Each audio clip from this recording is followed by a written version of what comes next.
आप सभी को नमस्कार। मुझे उम्मीद है आप सब अच्छे होंगे, एकदम मस्त होंगे और लहरिया तैयारी जीत की जबरदस्त तरीके से चल रही होगी। दा तेरी के अरे गर्दा उड़ा के रख देना है।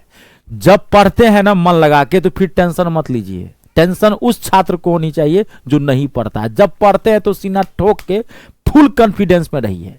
फुल कॉन्फिडेंस में नहीं रहेंगे ना तो आती हुई चीजों में गलती कर देंगे। एग्जामिनेशन हॉल में माथा जो है नहीं ब्लॉक रहता है, प्रेशर में रहता है। इसलिए पढ़ते हैं तो फिर टेंशन मत लीजिए, फुल पॉजिटिव एनर्जी में रहिए, पूरे मूड के साथ रहिए, मन लगा के पढ़िए। 50 गोल्डन रूल्स में फिर आपका स्वागत है। आज का जो रूल्स है मजा आने वाला। देखिए ये सारे मोस्ट रिपीटेड रूल्स हैं, जहां से एमटीएस इंग्लिश के अंदर बार बार क्वेश्चन पूछे जाते हैं। उसमें कुछ रूल्स ऐसे होते हैं जो थोड़ा टफ भी होता है और वहां से बार बार क्वेश्चन पूछे जाते हैं। तो आज का जो रूल पहला है वो मोस्ट इंपोर्टेंट रूल है। एकदम पूरा फोकस कीजिएगा, पूरा माथा में छापूंगा। रूल तो माथा में छापूंगा ही छापूंगा, साथ ही साथ उस रूल पे जो क्वेश्चन आए हुए हैं एमटीएस के अंदर लेटेस्ट वाले, वो क्वेश्चन भी लाया हूं, सेकेंडों में धज्जी उड़ा के रखेंगे। चलिए स्टार्ट करते हैं आज का रूल।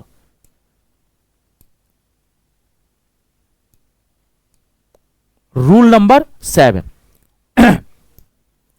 देखिए आज का जो रूल है वो है suppositional sentence. SUPPOSITIONAL suppositional sentence. Sentence को मैंने शॉर्ट में लिख दिया है। इंग्लिश में ना कई टाइप के सेंटेंसेज होते हैं, उसमें एक होता है सपोजिशनल सेंटेंस। यहां से धड़ल्ले से क्वेश्चन आते हैं। तो सबसे पहले आप ये जानिए, इसका रूल तो बाद में जानिएगा, पहले ये जानिए कि सपोजिशनल सेंटेंस कहते किसे, कैसे पहचानेंगे कि ये सपोजिशनल सेंटेंस है। सेंटेंस पहचानेंगे तभी ना उसका रूल अप्लाई करेंगे। सपोजिशनल सेंटेंस क्या होता है? देखिए सपोजिशनल सेंटेंस में क्या होता है, एक सब्जेक्ट जो है ना वो कोरी कल्पना करता है, ख्याली दुनिया में चला जाता है। इमेजिनरी सेंटेंस भी बोलते हैं इसको, जिसमें सब्जेक्ट एक्चुअली में वो होता नहीं है, एक कल्पना करता है। जैसे देखिए अगर मैं डॉक्टर होता तो मैं गरीबों की सेवा करता। तो क्या मैं डॉक्टर हूं? मैं डॉक्टर तो नहीं हूं। मैं होता तो मैं गरीबों की सेवा करता। यदि मैं सलमान खान होता तो मेरी शादी ऐश्वर्या राय से होती। मैं सलमान खान हूं, सलमान खान तो नहीं हूं। हालांकि सलमान खान की भी शादी ऐश्वर्या राय से नहीं हुई, ये बात अलग है। लेकिन अगर मैं सलमान खान होता तो मेरी शादी ऐश्वर्या राय से होती। लेकिन मैं सलमान खान तो नहीं हूं, ये तो मैं कल्पना कर रहा हूं। यदि आप हीरो होते तो आपकी शादी अनन्या पांडे से होती। आप हीरो हैं? आप हीरो नहीं है, ये मैं कह रहा हूं। यदि मैं भारत का प्रधानमंत्री होता तो मैं कश्मीर की समस्या का समाधान कर देता। तो मैं भारत का प्रधानमंत्री तो नहीं हूं, मैं कल्पना कर रहा हूं। जब सब्जेक्ट कल्पना करता है, काल्पनिक दुनिया में जाता है, तो उसे ही उस सेंटेंस को क्या बोलते हैं? सपोजिशनल सेंटेंस बोलते हैं। अब सपोजिशनल सेंटेंस के आप जो बनाएंगे, अब सेंटेंस जो बोला हूं कैसे बनाएंगे, तो इसके बनाने के दो वर्जन होते हैं, यानी कि दो रूल होते हैं, उसी से सपोजिशनल सेंटेंस बनाएंगे। पहला देखिए, इफ। सपोजिशनल सेंटेंस की शुरुआत इफ से होगी। इफ के बाद सब्जेक्ट आएगा, और जब भी सब्जेक्ट आएगा याद रखिएगा इसके बाद आपको वर रख देना है। It's a very very important were.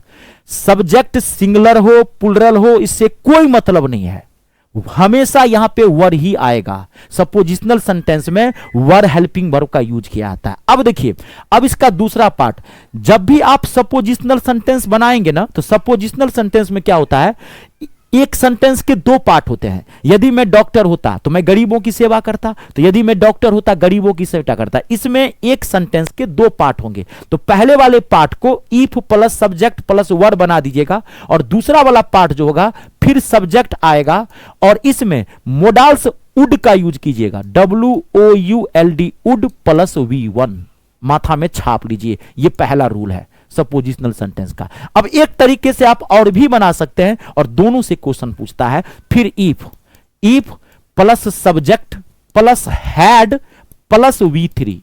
Have had के साथ हमेशा वर्ब का थर्ड फॉर्म आता है, यहां हैड प्लस V3 आएगा, और रिजल्टेंट पार्ट में क्या होगा, सब्जेक्ट प्लस वुड हैव कर देंगे। यहां पे would have plus V3। Would have plus V3। बस इसी दो रूल से कितना भी हार्ड से हार्ड क्वेश्चन, कितना भी घुमा फिरा के क्वेश्चन क्यों ना है, सेकेंडों में आप धज्जी उड़ा देंगे। वो अभी आप लाइव प्रूफ देखेंगे, लाइव टेस्ट देखेंगे। अब मैं पहले एक आध सेंटेंस में अपने मन से देता हूं, थोड़ा मैं क्लियर कर देता हूं को। देखिए मैंने क्या कहा, यदि मैं डॉक्टर होता तो मैं गरीबों की सेवा करता। तो आप कैसे कहेंगे इंग्लिश में, यदि मैं डॉक्टर होता तो if I were a doctor, वर लगाएंगे, इससे बना रहा हूं। If I were a doctor, if I were a doctor, यदि मैं डॉक्टर होता तो मैं गरीबों की सेवा करता। I would, WOULD, I would serve the poor, SERVE, serve the poor. The poor मतलब गरीब लोग। तो मैं देखिए वुड का यूज किया है, वर्ब का पहला फॉर्म, वुड के साथ वर्ब का पहला फॉर्म। छोटी छोटी चीजों को ध्यान में रखते जाइएगा। तो if I were a doctor I would serve the poor, यदि मैं डॉक्टर होता तो मैं गरीबों की सेवा करता। लेकिन मैं डॉक्टर तो हूं नहीं, मैं तो टीचर हूं।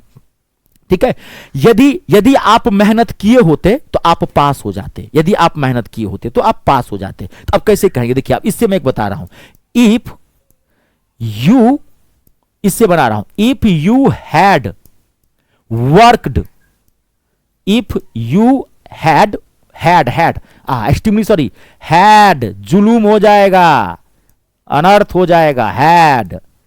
If you had worked hard, यदि आप मेहनत किए होते तो आप पास हो गए होते। यहां कॉमा लगा के फिर दे दीजिएगा यू। अब हैड वाले के साथ किसका यूज करना है आपको, वुड हैव का, याद रहे। तो you would have, WOULD, would have past, would have passed, verb का थर्ड फॉर्म। पास का थर्ड फॉर्म क्या होता है, पास्ट होता है। छपा माथा में, यदि मैं भारत का प्रधानमंत्री होता, यदि मैं भारत का प्रधानमंत्री होता, if I were the prime minister of India, अगर मैं भारत का प्रधानमंत्री होता तो कश्मीर की समस्या का सॉल्व कर देता। I would solve the problem of Kashmir. यदि मैं सलमान खान होता, इफ आई वर सलमान खान, है ना। यदि आप हीरो होते, if you were a hero, उसके बाद आपकी शादी कहता अनन्या पांडे से हो जाती, you will get married to Ananya Pandey. Are you getting my point. चलिए अब ये तो मैंने आपको रूल माथा में छाप दिया। अब इस पे जो क्वेश्चंस आए हुए हैं वो क्वेश्चंस मैं आपके सामने में रख रहा हूं। अब आप सेकंडों में आप खुद इसको धज्जी उड़ाएंगे, सेकंडों में। अब मुझे आपको जरूरत ही नहीं पड़ेगी। ठीक है, देखिए क्वेश्चंस, देखिए पहला क्वेश्चन। अब कुछ नहीं है इस क्वेश्चन के अंदर, कुछ जान नहीं है। If I am you I wouldn't take the risk of going to the market. कितना टाइम लगेगा आपको बनाने में, बताइए तो। तेरी के खुल के बताए ना, इतना टाइम लगेगा। रूल माथा में छाप लिए हैं, हजारों क्वेश्चन अपने आप बनने लगते हैं। यहां पर यही पार्ट गलत है, आई एम नहीं होगा, यहां क्या आ जाएगा, वर आ जाएगा, ऑप्शन नंबर सेकेंड। यहां पर क्या होगा, इफ आई वर यू, यदि मैं तुम्हारी जगह मैं होता, if I were you I wouldn't take the risk of going to market. अगर तुम्हारी जगह मैं होता तो मैं मार्केट जाने का रिस्क नहीं लेता। इसकी मीनिंग भी बता दिया। खैर आपको मीनिंग जानने की जरूरत नहीं है। कभी कभार क्या करता है, कभी यहां सही कर देगा, यहां ठीक रहेगा, वर डाल देगा, और इधर यहां पे वुड के बदला में कुछ और कर देगा। वुड का निगेटिव है वुडंट, तो ये घबरा मत जाइएगा, वुड ही आना चाहिए। उसका निगेटिव वर्जन वुड नोट दे देगा, वुडंट दे देगा, उससे क्या फर्क पड़ेगा। वर्ब का सेकंड देखिए यहां पे फर्स्ट फॉर्म दिया है टेक, ये सब ध्यान रखिएगा। कैसे भी एरर दे सकता है, सब ठीक कर देगा, यहां टेक के बदला में टेकन कर देगा, यहां टेकन कर देगा, वर्ब का थर्ड फॉर्म दे देगा, तो गलत हो जाएगा। समझ रहे हैं, रटना नहीं है, समझना है। हाँ, रटना नहीं है, रट के पोपट नहीं बनना है, मिट्ठू मियां नहीं बनना है, समझ गए ना। रटना नहीं है, दिमाग लगाना है क्वेश्चन के अंदर। अगला क्वेश्चन देखिए, जबरदस्त मैं आपको क्वेश्चन दे रहा हूं, एक मिनट रुक जाइए। देखिए जबरदस्त क्वेश्चन, अब आप सेकेंडों में धज्जी उड़ाइए। देखिए, if he would tried he would have succeeded. If he would tried को इंप्रूवमेंट करना, आपको बताइए कितना सेकेंड लगेगा इसमें, बताइए ना, है कुछ अब दम इसमें। इफ ही वुड ट्राइड, यदि उसने कोशिश की होती, इफ ही वुड ट्राइड, उसने कोशिश की होती, ही वुड हैव सक्सीडेड, तो वो पास हो गया होता, लेकिन कोशिशें नहीं की। कोशिश करने वालों की कभी हार नहीं होती है, उसने नहीं की तो हार गया। तो यहां पर क्या हो जाएगा, वुड हैव, वुड ट्राइड को हटा दीजिए और आप क्या कर देंगे, हैड ट्राइड कर देंगे। अब ये मैंने बताया था सेकेंड रूल, दूसरा rule, if plus subject plus had plus verb का थर्ड फॉर्म। और इधर देखिए कभी कभार ये सही रहेगा, इसको सही करके इसको अंडरलाइन कर देगा इससे। देखिए वुड हैव आएगा, देखिए बताया वुड हैव है, वुड हैव ही आएगा, और वर्ब का थर्ड फॉर्म सक्सीडेड है, सक्सीड का थर्ड फॉर्म सक्सीडेड होता है। छोटी छोटी चीजों को गौर करते रहिए, बूंद बूंद से घड़ा भरता है, ये ध्यान रखिएगा, कहीं से भी पूछ सकता है, मैं आपको पहले क्लियर कर दे रहा हूं। चलिए एक क्वेश्चन और दे दूं, चलिए ऐसे अब देने की जरूरत नहीं है, मैं क्वेश्चन पे बहुत कम फोकस करता हूं, मैं रूल माथा में छापता हूं। ऐसे अगर आप कहते हैं तो मैं एक क्वेश्चन और देता हूं, क्वेश्चन तो मैं ढेर ले आया हूं, उसमें कोई दिक्कत नहीं है। देखिए क्वेश्चन बवाल क्वेश्चन है, 100 सोनार की तो 1 लोहार की, लेकिन गर्दा उड़ा देंगे सेकेंडों में। देखिए कुछ नहीं है क्वेश्चन के अंदर, अरे खुद पढ़िए ना, खुद बनाइए ना, क्वेश्चन क्या है इसमें। If you had come to the match yesterday with us, if you had come, if subject had plus verb 3, तो रिजल्टेंट पार्ट क्या होगा, विद अस। यू, अगर तुम मेरे साथ कल मैच देखने के लिए आए होते, थोड़ा हिंदी भी जान लीजिए, टूटी फूटी भाषा में सही, तरह कोशिश कीजिए, कोशिश कर लेंगे तो सेंटेंस की मीनिंग भी जान लेंगे, सेंटेंस की मीनिंग जान लेंगे तो मजा आ जाएगा, क्योंकि बहुत सारी चीजें होती है, क्लोज टेस्ट होता है, PQRS होता है, जंबल सेंटेंस, बहुत सारी इंग्लिश में बहुत सारी चीजें है ना, तो थोड़ा सा बढ़िया जितना कर सकते हैं कर लेंगे, क्योंकि इंग्लिश में तो मार्क्स आप 100% उठा सकते हैं। अगर आपने एक बार अगर ईमानदारी से पढ़ लिया तो ये सब पेपर में कुछ होता नहीं, इसके syllabus, chapters, types of question सब फिक्स है। जीके जीएस आपको धोखा देगा, ये मैं बार बार कर रहा हूं, जीके जीएस का बॉटमलेस है, अनंत है, वो नॉन स्कोरिंग पेपर में आता है। इसका मतलब ये नहीं कि नहीं पढ़िएगा, मेरा कहने का मतलब सुनिए, मैं नेचर की बात कर रहा हूं। इंग्लिश आप ईमानदारी से पढ़ेंगे, एक एक क्वेश्चन ठोक सकते हैं, क्योंकि इसकी सारी चीजें फिक्स है, सब कुछ पता है क्या कहां क्या सब आएगा। तो एक बार बढ़िया से पढ़िए, और जीके जैसे बढ़िया से पढ़िए, लेकिन ये मान के चलिएगा जीके में कभी आप 100% स्कोरिंग नहीं कर सकते, हाँ बुद्धि से काम कीजिएगा। और एमटीएस की मेरिट लिस्ट हाई जाती है, आपको पता है। इफ सब्जेक्ट यहां पर है, देखिए इफ यू हैड सब्जेक्ट, ठीक है, come to the match yesterday, तुम अगर मेरे साथ मैच देखने के लिए आए रहते, यू क्या होगा, देखिए भरना है वाचिंग इट। तो अब देखिए यहां पर क्या हो जाएगा, यहां पे वाचिंग इट, ये गलत कर दिया यहां पे ना, तो क्या हो जाएगा यहां पे, कहां देखिए, अब ये तो यहां भरना है, तो क्या होगा, अब ये बताया था would have enjoyed watching it, तो तुमको मजा आता, देख के मजा आ जाता, इसको मैच को देख करके आनंद उठाते तुम, लेकिन तुम एबे नहीं किए, कल्पना किया है इसमें सब्जेक्ट, ठीक है ना। तो यहां पर क्या आएगा, would have enjoyed आएगा, ऑप्शन नंबर 4। छपा माथा में, देखिए यहां पे should have भी दिया हुआ है, गलत हो जाएगा, would have भी दिया हुआ है, गलत हो जाएगा। हाँ इंग्लिश रूल्स पे चलते हैं, मैंने 1000 बार कहा, मैथ कॉन्सेप्ट पे, इंग्लिश रूल्स पे, क्वेश्चन अपने आप बनने लगते हैं, ठीक है। अब देखिए, अब मैं आपको एक रूल और मैं आपको करवा देता हूं, ऐसे बीच में छोटे छोटे मैंने कई रूल्स करवाए हैं आपको, तो अब एक रूल और देखिए, रूल नंबर 8, बड़ा छोटा सा रूल है, बड़ा क्यूट सा रूल है, और अक्सर यहां से क्वेश्चन पूछे जाते हैं, आप ये जानते भी होंगे, लेकिन मैं इसमें एक चीज आपको बता देता हूं, थोड़ा आप ध्यान रख लीजिएगा। यहां से जो क्वेश्चन कभी पूछेगा ना, तो 99% क्वेश्चन बड़ा टफ होता है, आप पति नहीं कर पाएंगे इसमें ये कैसे आएगा, तो मैं आपको टेक्निक बता देता हूं, पूरा फोकस करिएगा। देखिए आप लोग कंपैरेटिव डिग्री जानते होंगे, कंपैरेटिव डिग्री से रूल है COMPARATIVE, comparative degree. Degrees adjective के होते हैं, DEGREE, डिग्री किसके होते हैं, एडजेक्टिव होते हैं, आप जानते होंगे, positive degree, comparative degree, superlative degree, good, better, best, positive, comparative, superlative, नहीं, long, longer, longest, smart, smarter, smartest, beautiful, more beautiful, most beautiful, ये तो आपको पता होगा, ठीक है।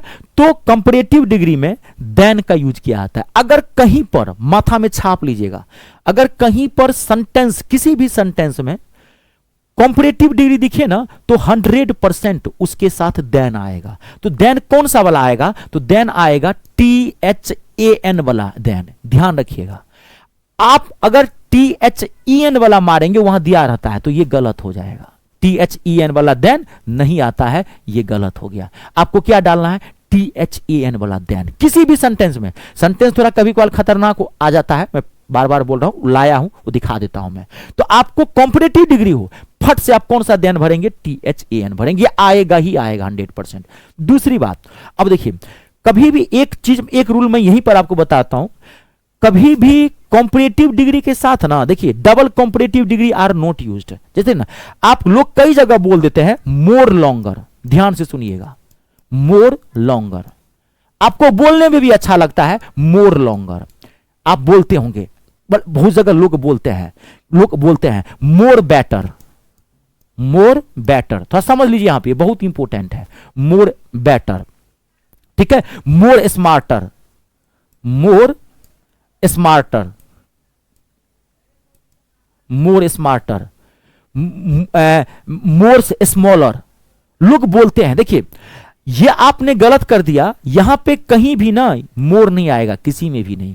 लॉन्गर ना खुद एक कॉम्परेटिव डिग्री में है, तो कितनी बार कॉम्परेटिव डिग्री बनाइएगा। ये बोलने में अच्छा रहता है, डबल कॉम्परेटिव डिग्री आपने यूज कर रहे हैं, कभी नहीं आएगा। जब भी कभी मोर लॉन्गर दिखे, यानी कि कॉम्परेटिव डिग्री के साथ अगर मोर, लॉन्ग का कॉम्परेटिव खुदे है लॉन्गर, तो आपने मोर क्यों लगाया, क्यों लगाया भैया मोर लॉन्गर। ये लॉन्गर, लॉन्गर मतलब हो गया ज्यादा लंबा, मोर लॉन्गर मतलब क्या, और क्या, ये क्या है मोर बेटर। मोर बेटर क्या, किसी के कंपैरिजन में कोई चीज बेटर है, अच्छा है, तो मोर बेटर क्या हो गया। अगर बहुत अच्छा होगा तो बेस्ट ना हो जाएगा, मोर बेटर कभी नहीं होता है, क्योंकि बेटर खुद ही कॉम्परेटिव डिग्री है। मोर स्मार्टर कभी नहीं होता है, स्मार्टर खुद ही कॉम्परेटिव डिग्री है। मोर बिगर, मोर शॉर्टर, ज्यादा छोटा, शॉर्ट का खुद ही कॉम्परेटिव डिग्री है शॉर्टर, तो मोर शॉर्टर आप क्यों कर रहे हैं। दोनों से क्वेश्चन आता है, ध्यान रखिएगा, कभी भी सबके साथ मोर मत लगाइएगा, ना तो मोर लगाइएगा ना लेस लगाइएगा। कभी दे देगा less smarter, less longer, less smaller, कभी मोर लेस मत लगाइएगा इसके साथ, ठीक है। अब मैं एक क्वेश्चन आपको देता हूं, बेहतरीन क्वेश्चन है और आप सेकेंडों में इसको गर्दा उड़ा देंगे। ये देखिए आपके सामने में है, ये देखिए, देखिए कितना क्यूट सा क्वेश्चन है। 99% स्टूडेंट कंफ्यूज कर जाते हैं, एक घटिया क्वेश्चन में बुड़बक बनाने वाला क्वेश्चन है। ये जीजा साली वाला क्वेश्चन है, सेकेंडों में आप गर्दा उड़ा सकते हैं। देखिए, I was determined not to stay in hospital for any longer, fill in the blank, यहां भरना है वाज स्ट्रिक्टली नेसेसरी। आपको इसकी मीनिंग समझ में आया, नहीं समझ में आया, जाने दीजिए, रूल फोकस कीजिए। देखिए यहां लॉन्गर आया हुआ है, मैंने क्या बोला था, अगर किसी सेंटेंस में कंपैरेटिव डिग्री दिखे तो 100% उसके साथ देन आएगा। कौन सा वाला देन, ये देन नहीं, ये मारेंगे गलत हो जाएगा, ये देन आएगा, THAN देन, ये देन आएगा, वो देन तो गलत हो गया। आई बात समझ में। देखो मैं क्या बोला हूं, थोड़ा खतरनाक तरीके से पूछ देता है कभी कभार, तो आप इसको समझ लीजिएगा। Practice makes a man perfect, करत करत अभ्यास जरमत होत सुजान। अब बारी है वीडियो को लाइक और शेयर जरूर करने की, क्योंकि देखिए अगर आपको लगता है कि मैं अच्छा पढ़ा रहा हूं, भारत समाज में मैथ और इंग्लिश में मैं क्रांति ला सकता हूं, हर स्टूडेंट का फ्यूचर मैं बना सकता हूं, क्योंकि भारत में 1% लोग हैं सोशल मीडिया पे जो ईमानदारी से काम करते हैं, तो उन 1% को फैलाइए, ताकि कर भला तो हो भला, ये तो बात की बात है, ताकि बहुत सारे ऐसे स्टूडेंट्स होते हैं जो एक अच्छे गुरुजी की तलाश में होते हैं, एक सही प्लेटफॉर्म चाहता है, गलत टीचर के हाथ में पढ़ के वो अपना फ्यूचर बर्बाद कर लेता है। क्योंकि गवर्नमेंट जॉब की तैयारी करोड़पति बाप के बेटे नहीं करते हैं। हम आपके घर से हैं, हम आप समान परिवार से, हम आप मध्यम परिवार से हैं, मिडिल क्लास फैमिली है, तो किसी का भविष्य खराब नहीं होना चाहिए। अगर आपको यह लगता है कि मैं अगर अच्छा पढ़ाता हूं तो आप लोगों का भविष्य बना सकता हूं, तो और ये मुझे कमेंट में भी आप करके बताइएगा, क्योंकि मैं कमेंट आपका पढ़ता हूं, इससे मुझे मोटिवेशन मिलता है, ठीक है। तो जरूर करें, हम भी आप ही से आशा करते हैं, हम पढ़ाते हैं आपके लिए, आपके माँ बाप ने आपको जन्म दिया है, तो आपसे ही आशा करते हैं कि मेरा बेटा गरीबी दूर करेगा, मेरा बेटा दुख दूर करेगा, तो मैं पढ़ाता हूं आपको, तो मैं भी तो आप ही से आशा करता हूं। तो मैं आप लोग वीडियो को लाइक और शेयर जरूर कीजिए, आप करते हैं, इसलिए आप सबका बहुत बहुत धन्यवाद। ईश्वर करे आपके सारे सपने पूरे हो, माँ बाप का नाम रोशन करें, देश का नाम रोशन करें। अब बारी है बैच की। बहुत सारे स्टूडेंट्स कहते हैं सर हम आपका बैच ज्वाइन कैसे करेंगे, तो देखिए मैं मैथ और इंग्लिश दोनों पढ़ाता हूं, पढ़ाता नहीं हूं, धज्जी उड़ा के रख देता हूं, वो आप देख लिए होंगे लाइव में, ठीक है। आप किसी भी गवर्नमेंट जॉब की तैयारी करते हैं, मैथ और इंग्लिश का सिलेक्शन वाला बैच दूंगा और गागर में सागर दूंगा। इतने कम क्लासेज में मैं आपको पूरा सिलेबस कवर करके दे दूंगा। आपको विद्वान नहीं बनाना है मुझे, मैं नौकरी दिलाने के उद्देश्य को भी बैच बनाया हूं। आप बहुत जगह अपने जीवन में मैथ इंग्लिश पढ़े होंगे, एक बार मुझसे जरूर पढ़ के देखिएगा। कोई जमीन जायदाद में आपका नहीं लिखा लूंगा, 200 250 300 400 का बैच होता है, 250 का बैच है, समझ गए। तो आप कोई भी बैच ज्वाइन कैसे करेंगे, तो आप गूगल प्ले स्टोर में चले जाइएगा, वहां से मेरा ऐप इंस्टॉल कर लीजिएगा। मेरे ऐप का नाम है me star, math English star Ritesh Jha मेरा ये नाम है, me star Ritesh Jha. Google Play Store में डालिएगा, वहां से आप सर्च करेंगे, आ जाएगा ऐप इंस्टॉल कर लीजिएगा। ऐप इंस्टॉल करने के बाद जब उस पर क्लिक करेंगे तो कहेगा रजिस्ट्रेशन करने के लिए, रजिस्ट्रेशन फ्री ऑफ कॉस्ट है, वो सिर्फ सेफ्टी के लिए है। रजिस्ट्रेशन के बाद ऐप का होम पेज खुलेगा, ऐसे पहला फोल्डर आपको पेड कोर्स का दिखाई पड़ेगा, पेड कोर्स पर आप क्लिक करेंगे, जैसे ही क्लिक करेंगे सारा बैच दिख जाएगा। अपने अकॉर्डिंग जिस एग्जाम की तैयारी करते हैं आप ले सकते हैं। अगर कोई दिक्कत हो आप इस नंबर पर भी कॉल करके बात कर सकते हैं, व्हाट्सअप भी चैट कर सकते हैं, ठीक है। चलिए आज इतना ही, और 3 का सम्मान करना। जय जवान, जय किसान और जय हो हिंदुस्तान।